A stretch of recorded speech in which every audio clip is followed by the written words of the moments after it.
Right. Today also moving on to Surah 43, right? And this is refers to as ornament, originally meaning gold, right? Um, we've heard this statement being being led from lead, being LED from LEAD to gold, right? Lead to gold, right? So we will go through this chapter, and I just want to touch on a point, right? Because we're only message really, right? I'm not going through exactly verse by verse, but we're only message, right? So just to touch on a point, and this point is on gender, right? Now I'm not going, as everybody knows me, I'm not on the contemporary feminist thing with the movements and the all of that. I don't necessarily support those things, right? I don't support matriarchy just like I don't support patriarchy, right? So just touching on the topic of gender, and it's continued from our conversation yesterday, right? So we're talking about children and being grateful for the ability to have children, and not favoring one gender child over the other, right? So in some cultures and families and so on, is like more appreciated, right?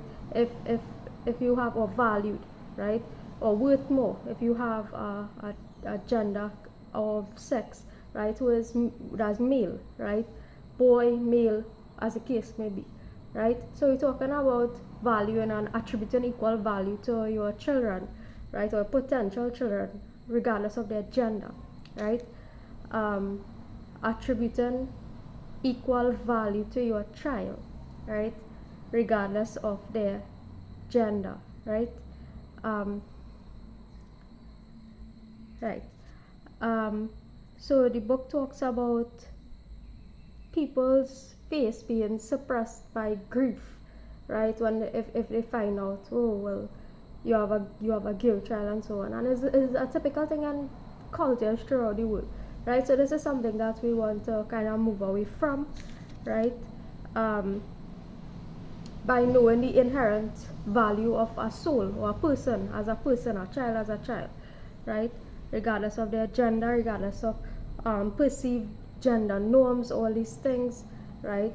I'm just simply referring to understand, and that's all I have to touch on with regard to that topic of gender, because like I say, I'm not on any movement, I'm not on any new belief systems out there, new movement, no LGBTQ, no transgender, no contemporary feminist thing, right? That is my sole point on gender, right? Attributing equal value, right? As a soul, as a human being. A child is a child is a child. A human is a human, right? So moving on, right? Talking about the signs of Allah. This is a point made throughout the book, right? Allah sends signs as servants and signs to people in the world, right? Regardless of whoever He chooses to send signs to, right? So we're talking about not paying mind to people's amusement or laughter or ridicule if they see a particular sign, right? If they get a particular sign, right, and they might laugh at it or they might ridicule it or whatever, right? Whether that sign be about a particular person, whether that sign be about a particular couple in the world, whether that sign be about whoever it is, wherever, they take it in ridicule, right? So we want to move away from this types of thinking. Now, I'm not saying that you should be serious and not make little jokes on it, right? We all are human beings. In fact, we are here in Trinidad and the Caribbean. We like jokes, and I keep saying that jokes is one of the ways how we get through life, right? So it's not to say that hey, you can make a small joke or throwing small talk about like somebody, or commenting a little comment. That's how we interact in Trinidad and Tobago, right? By throwing a little well, in politics they call it pecan. We're throwing a little small talk, right? When it comes to people generally, and relationships and couples and so on, right? But what I really want to get at is dealing at the deep-rooted issues, right? That goes beyond the jokes, right?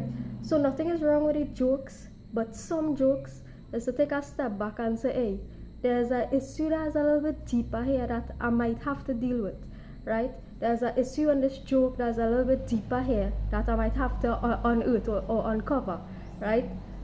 There's something behind what I said or something behind what you said, that might stem from something that might have gone way generations, come from way generations back, and we continue to build on and perpetuate that system by certain things that we see, right? So it's not to have people walk on eggshells or anything like that, right? It's just to be a little bit more aware, right? Self-aware about things regarding a person or people, especially when it comes to things like size, ethnicity, right? These kind of things, right? Because these kind of things are things that are actually rooted, like have heavy roots in our culture and our history, right? So these are the things in terms of making jokes about people, whether it be a relationship, two people, and you see two people and you're like, he he really like she really like he, that kind of thing now, right? So or like unconventional couples physically, or even by virtue of your hobbies or interests, by what you like to do or don't like to do, right? So people might be together for whatever different reasons, right? And they might be similar, they might be different, they might be like that, like laugh at a sign now if God shows you a particular thing. So we want to get away from that kind of thinking, right? That kind of thinking, because a human is a human is a human, a person is a person is a person, a child is a child is a child, right? So that's the core message to me that I extracted from this book, right? And these verses, right? Right.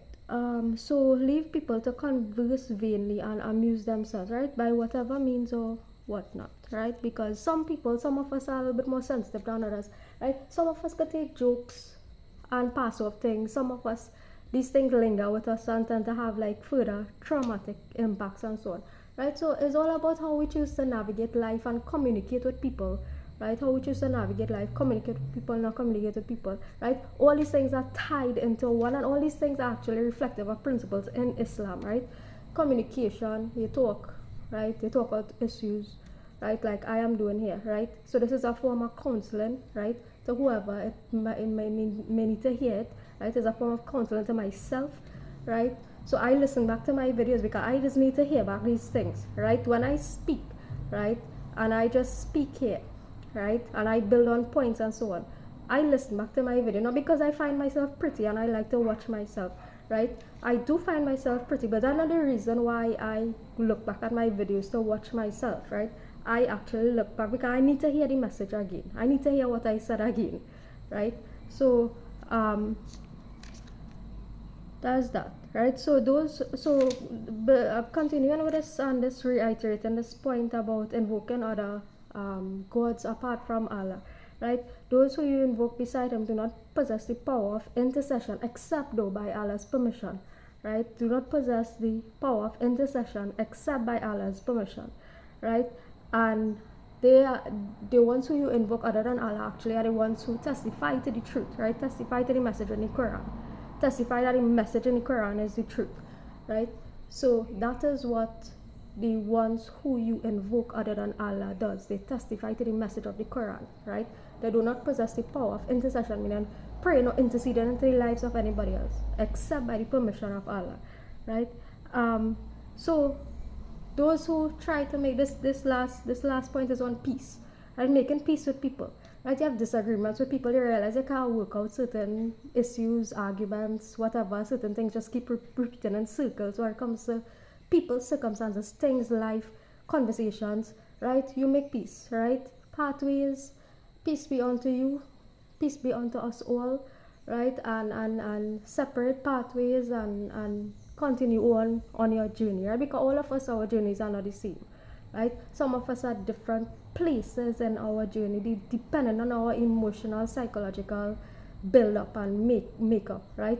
We are on a different trajectory, or some might call it timeline, right? A different timeline or trajectory based on your healing journey, based on where you are at this current moment in time, right? So we are moving forward, right? Forward. So this is 43, so we'll continue hopefully 44 tomorrow, right? Take care everybody.